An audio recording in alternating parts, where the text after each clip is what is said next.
This episode contains mature themes.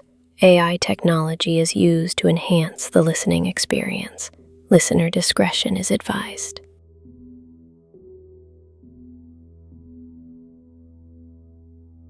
In the summer of 1912, the quiet town of Villisca, Iowa, slept under a warm June sky.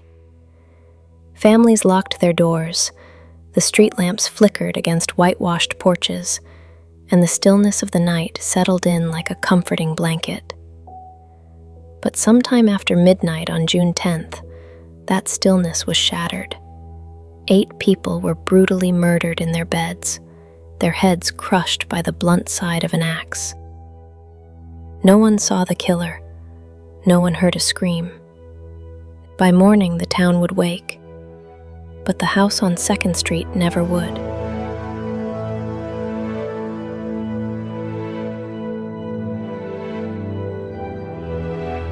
Welcome to 3 Theories, the podcast where we uncover the great mysteries of the world.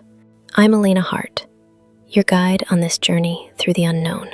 Each episode will examine unsolved cases, paranormal phenomena, and historical and natural mysteries, and explore 3 compelling theories to help you decide, what do you believe?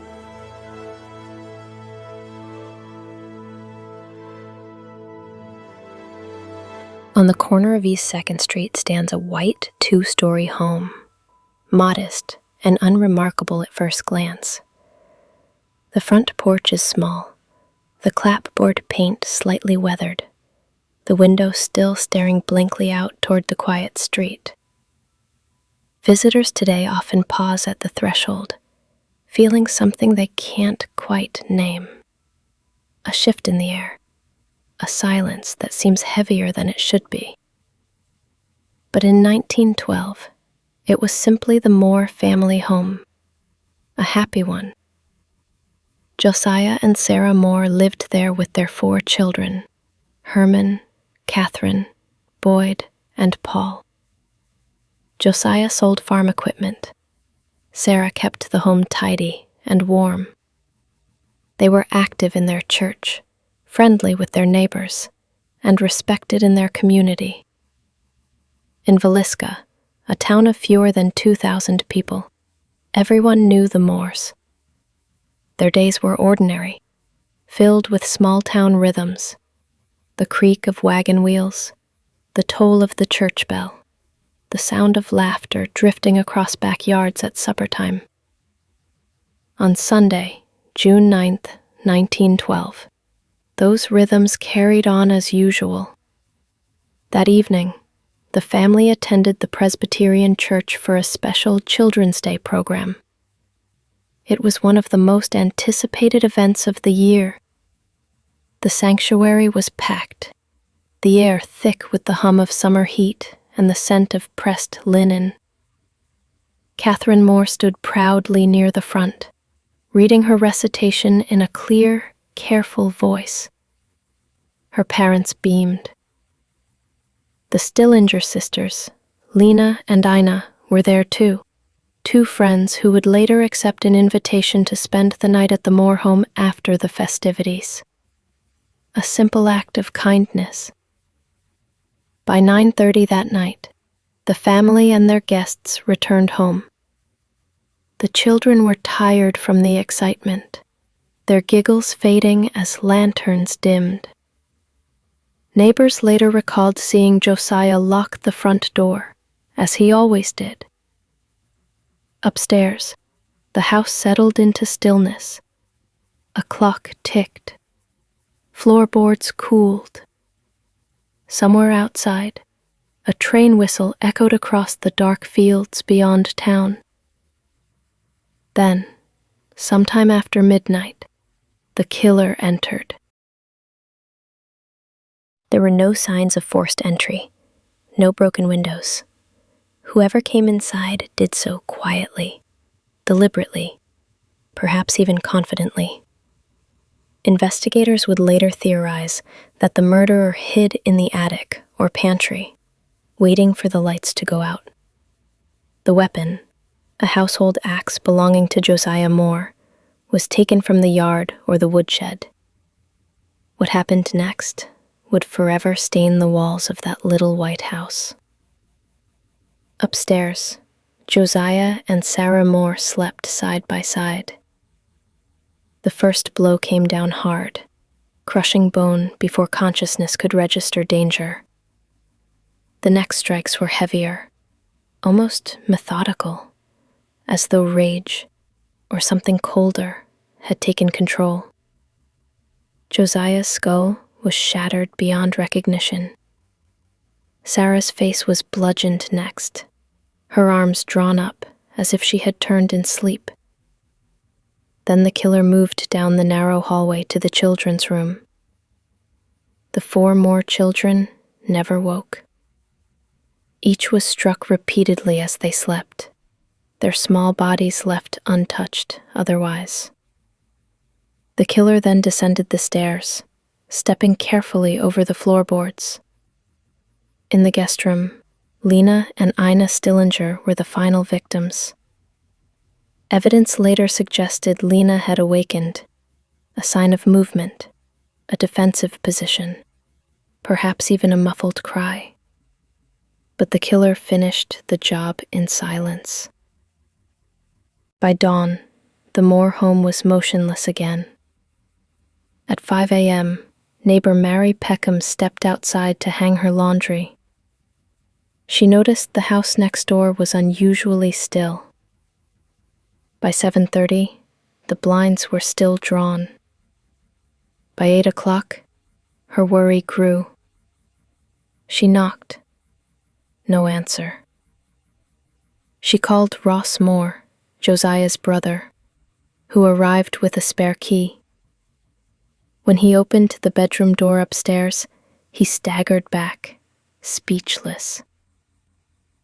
The news spread faster than the sheriff could arrive. Curious neighbors crowded the lawn, whispering and weeping, as if proximity might make the horror real. Sheriff Hank Horton soon ordered everyone out, but the damage was done. Curiosity had trampled the crime scene.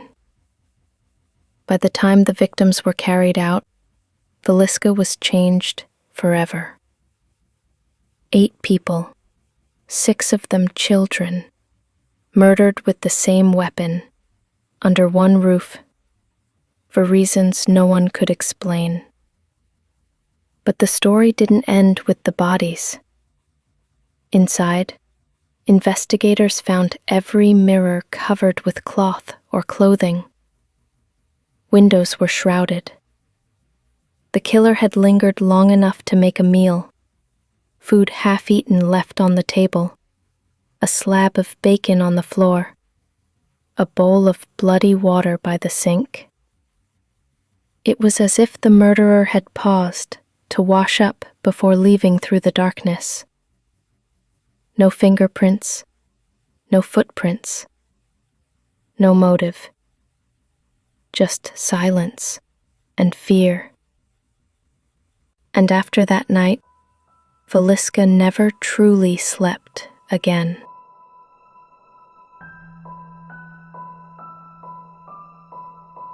The most common suspect, even at the time, was Reverend George Kelly, an eccentric, itinerant preacher who had attended the very same Children's Day service as the Moores. Kelly was a small man with wire-rimmed glasses and a nervous, twitching manner. He and his wife had arrived in Villisca just a few days before the murders, pitching their tent near the church and offering to help with the event. To those who met him, he seemed odd but harmless, too meek to inspire fear. But in hindsight, nearly everyone who crossed his path remembered something unsettling about him. Kelly's reputation stretched across the Midwest.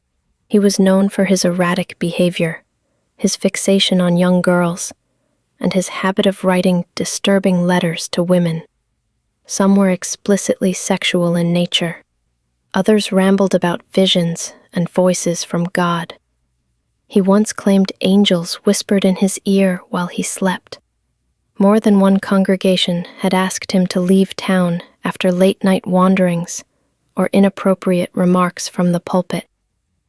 Yet he always resurfaced somewhere new, his odd manner hidden under the respectable title of Reverend. He left Villisca on the early morning train to Macedonia, just hours after the murders. Witnesses recalled seeing him pacing at the station before sunrise, disheveled and wide-eyed. The timing alone raised suspicion, but in those early days, without forensic science or a clear motive, it wasn't enough to act on. Weeks later, Kelly returned to Villisca. He said he'd been sent by God to heal the town. Locals didn't see divine intent. They saw something else. He lingered on street corners, watched people too closely, and talked incessantly about the murders. He even wrote to investigators offering spiritual insight into the killer's mind. It wasn't long before people began whispering that Kelly seemed to know things he shouldn't. The authorities questioned him multiple times, but his answers were rambling and contradictory. He claimed to have heard sounds in the night, then changed his story. He described details of the crime scene that weren't public, then insisted they had come to him in a dream. Still, there was no hard evidence, no fingerprints, no weapon, no witnesses placing him inside the Moore home. Then, in 1917, 5 years after the killings, Kelly wrote a confession. He claimed he'd been driven by divine command to slaughter the Moores and the Stillinger sisters. In one version, he said he'd heard God's voice telling him to slay utterly. In another, he claimed he entered the home to seek peace. His story shifted with every retelling. When pressed, he recanted, saying the confession had been forced out of him after hours of questioning. The trials that followed were chaotic. The first jury couldn't agree. The second acquitted him entirely. Kelly walked free, muttering about redemption, and drifted back into obscurity. The details were unnerving. He was in town. He had attended the same church service. He had a history of voyeurism and mental instability. He was even rumored to have peered into the windows of homes at night, watching women as they slept. The pieces almost fit, but not cleanly.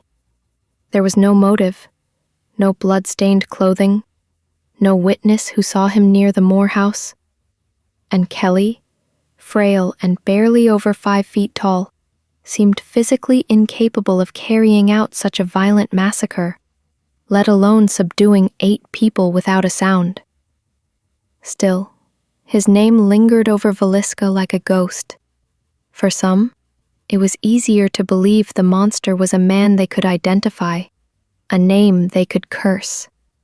For others, the fit was too neat, too convenient, a fragile scapegoat offered up so a terrified town could sleep again.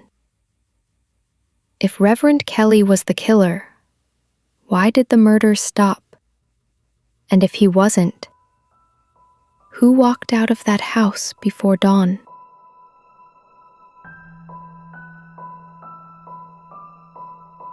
Some believe the Villisca murders weren't an isolated act of madness, but one stop in a string of nearly identical killings that swept across the Midwest in the early 1900s. Between 1911 and 1914, families were found bludgeoned in their beds, often with their own household axes, in small towns scattered along the railroad lines of Kansas, Illinois, Colorado, and Iowa.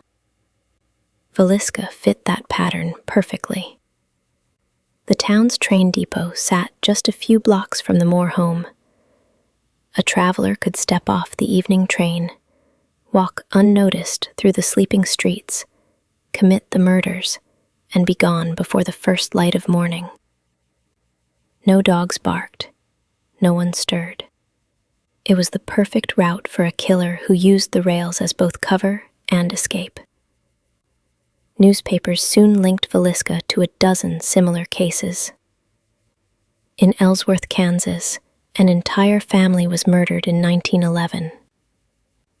In Colorado Springs, just weeks before Villisca, a family of 6 was slaughtered with an axe, faces covered, lamps dimmed, mirrors draped, the weapon left behind. Even the smallest details matched. Food half-eaten in the kitchen, curtains drawn tight, and a methodical calm that suggested routine. Criminologists later pointed to one chilling possibility: a transient killer riding the rails. The trains offered mobility, anonymity, and an endless network of small, unguarded towns. A murderer could vanish by dawn, hidden among laborers, preachers, or salesmen passing through the next depot. One suspect stood out: Henry Lee Moore, no relation to the Villisca victims. In 1913, he murdered his mother and grandmother in Missouri with an axe. The similarities were striking. The victims attacked in their sleep, mirrors covered, and the weapon left behind. Moore worked for the railroad, often traveling alone, and his movements placed him near several of the crime scenes. Some detectives believed he could be responsible for dozens of murders across multiple states, but no evidence ever tied him directly to Villisca.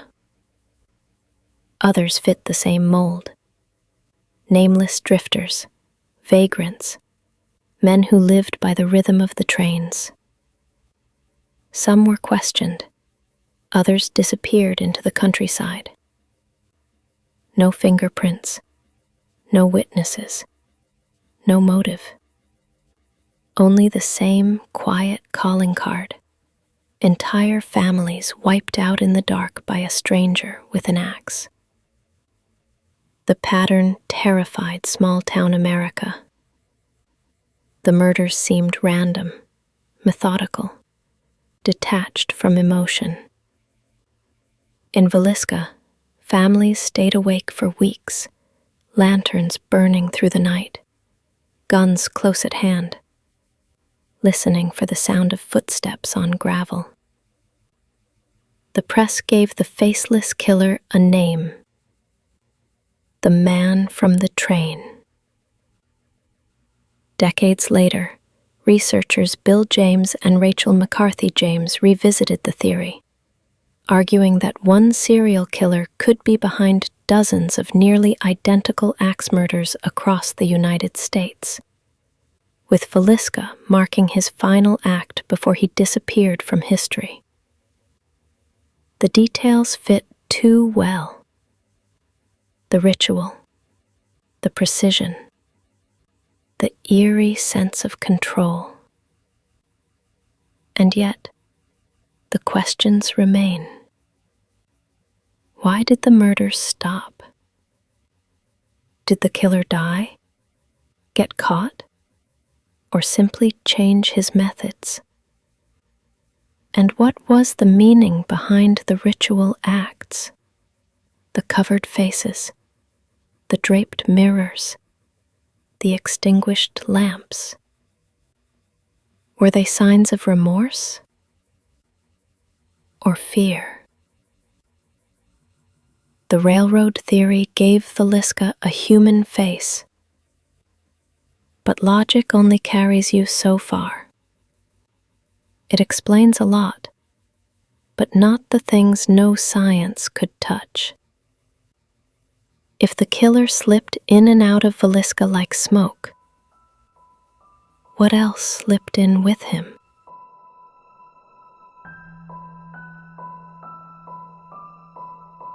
Not everyone believes a man was behind the Villisca murders. Some think the evil there is older than the house itself. The house has a reputation now. Visitors describe an oppressive quiet the moment they step inside, a stillness that feels almost alive. The air is heavy, like the house is listening.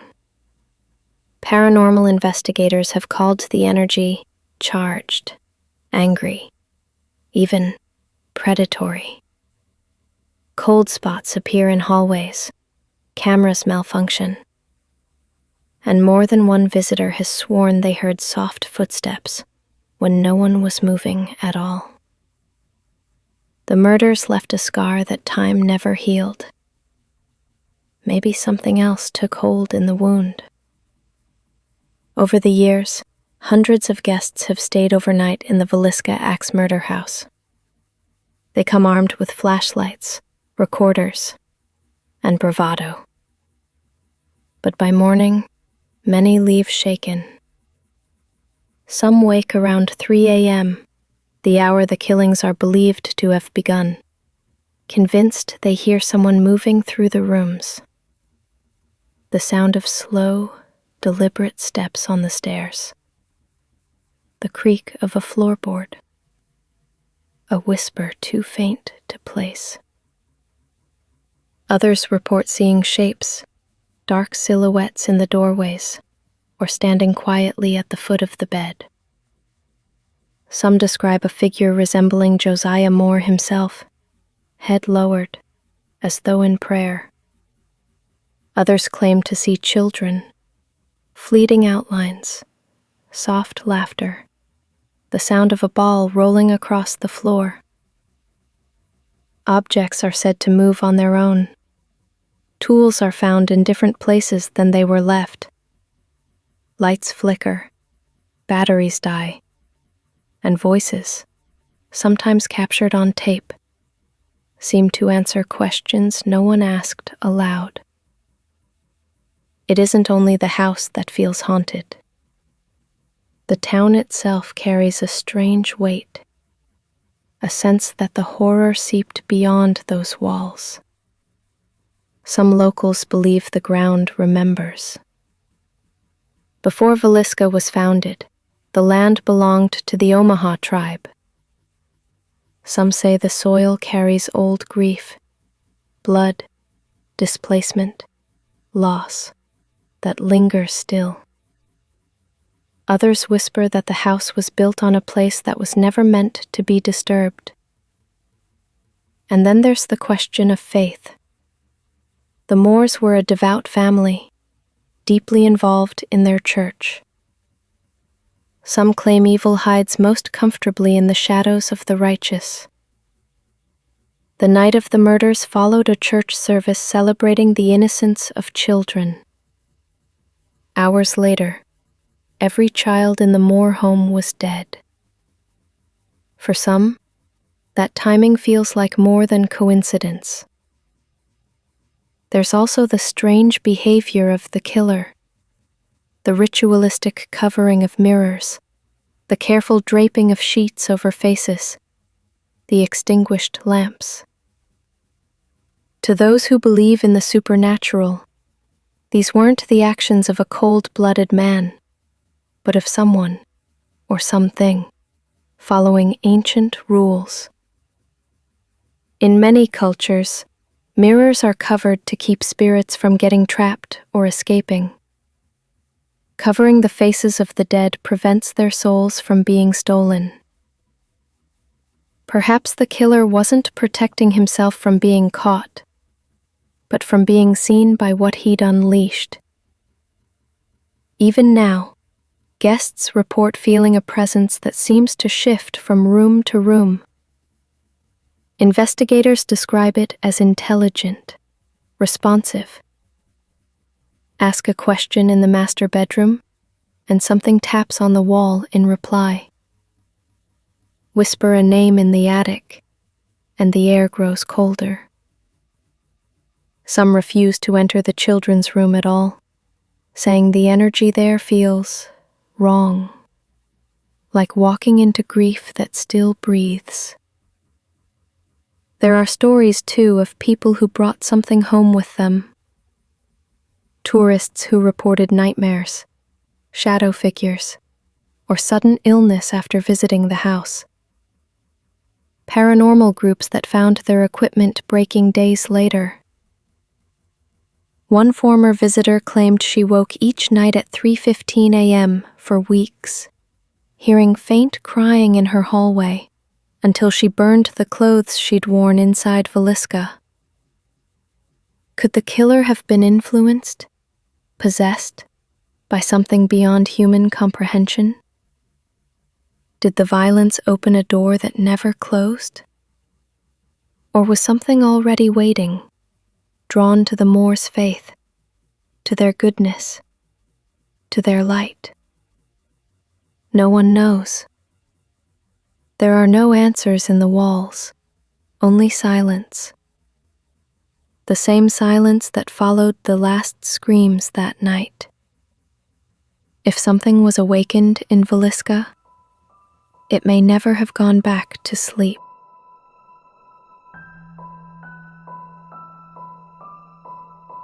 Thank you for joining us on this episode of 3 Theories.